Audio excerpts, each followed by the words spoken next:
Salut à tous, je tenais à m'excuser parce que ça fait pratiquement 2 semaines que je n'ai pas posté des vidéos sur ma chaîne YouTube. Normalement, vous avez promis que je vais finir cette partie avec une interprétation ou encore en vous montrant comment utiliser les résultats obtenus via la simulation. Alors, normalement, les résultats obtenus via la simulation doivent être comparés aux normes afin de tirer quelques conclusions en ce qui concerne bien sûr la surveillance des machines tournantes parce que jusque-là nous sommes en train de faire une analyse temporelle.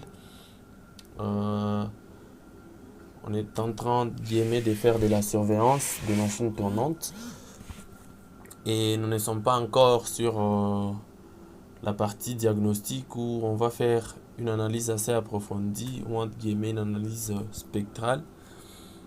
Alors normalement les résultats obtenus doivent être comparés aux normes. Et dans mes précédentes vidéos, j'ai pratiquement fait allusion à la norme ISO 10816-3 qui est la norme couramment utilisée pour les problèmes de vibration. Alors, la norme ISO présente pratiquement 4 classes et je vous conseillerais d'aller sur internet, vous tapez la norme ISO, il y a toute une panoplie d'informations là-dessus. On va vous afficher la norme ISO 10816-3 et la norme ici présente pratiquement 4 classes. La première classe concerne les machines tournantes dont la puissance varie entre 300 kW et 50 MW. La deuxième classe présente les machines dont la puissance varie entre 15 et 300 kW. La quatrième ainsi que la troisième classe, ça vous présente les machines dont la puissance est supérieure à 15 kW. Alors selon l'amplitude obtenue, et ici je précise qu'il s'agit en fait de la vitesse. Donc normalement pour mesurer les amplitudes des vibrations d'une machine tournante donnée, on utilise soit un proximètre ou un sonde de déplacement couramment utilisé bien sûr sur les paliers afin de mesurer les amplitudes de ces derniers. Après cela, on utilise aussi de vélocimètre pour mesurer la vitesse des différentes parties de la machine tournante. Et pour finir, on utilise aussi des accéléromètres pour mesurer les accélérations de différentes parties de notre machine tournante. Et normalement, dans la plupart des cas,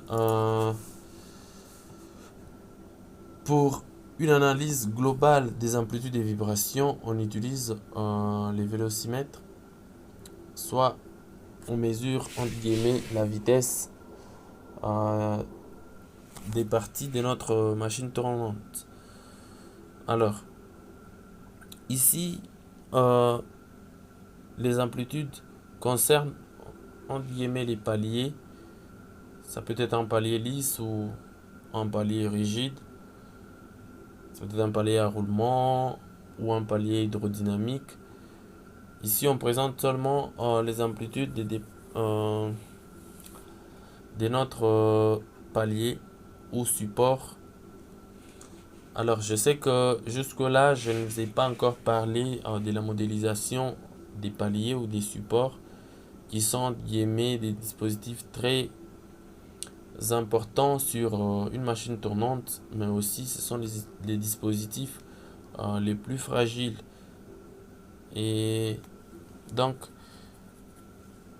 vous devez prendre les amplitudes des vibrations que vous avez et vous les comparer à des normes.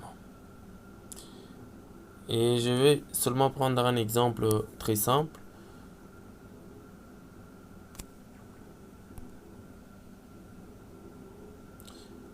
Considérons par exemple que j'ai un cas de figure comme celui-ci. C'est que j'ai des amplitudes des mon engrenage par exemple, parce que ça c'est pratiquement la simulation d'un réducteur de vitesse ou d'un train d'engrenage, ça dépend. Alors, prenons le cas où j'ai des amplitudes comme ceci. Alors, vous voyez très clairement que je vais regarder, je vais prendre seulement l'amplitude max. Prenons le cas où mon système se déplace, ça peut être la masse de la roue, je sais pas, du pignon, se déplace par exemple d'une distance de 4 fois 10 exposant moins 8 mm par seconde. Alors je vais prendre cette distance, j'irai avec dans la norme, je regarde selon les critères de sévérité de la norme.